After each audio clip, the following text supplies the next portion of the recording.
If you want, we can pass it down. Yeah.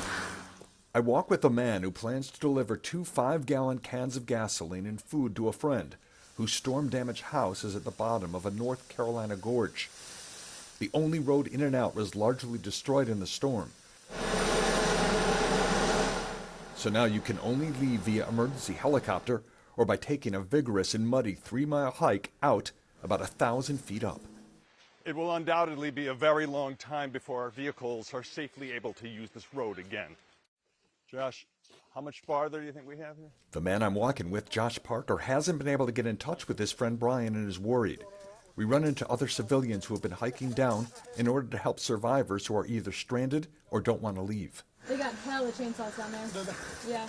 Yeah. As we approach the bottom of the Green River Cove Gorge, we run into Fred Russick.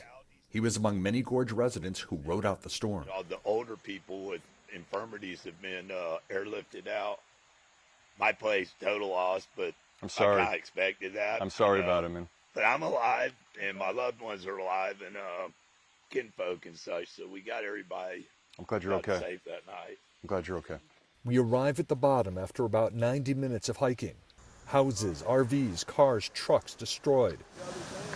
Roads have disappeared into the Green River, which is now so wide it's unrecognizable to residents. Your house, you can tell, is beautiful. Yeah, it was. We'll get it back there again. You're going to rebuild? Oh, if they let us. We don't even know what's... If they let you. Yeah. As we make our way farther into the gorge, a helicopter starts flying directly towards us. Aboard the chopper are members of the South Carolina Helicopter Aquatic Rescue Team. 2 of the rescuers being rappelled down to the ground to make sure people are okay. As of now, there have been no reports of deaths in the gorge or serious injuries. We see Fred Ruddock again at his property. He was in his home when the storm hit, but found higher ground. This is where your house was before the storm. Yes, sir. This is where my house was. The front corner to the kitchen, right across that monkey grass. The door be facing right at us, just to the left of that push mower. Okay, and here's this huge tree. Yeah, the house got pivoted. Here's where it is. Turned to arrive there against those trees before the debris trapped it, so it didn't continue going down and around back into the river like most debris did here. This is incredible.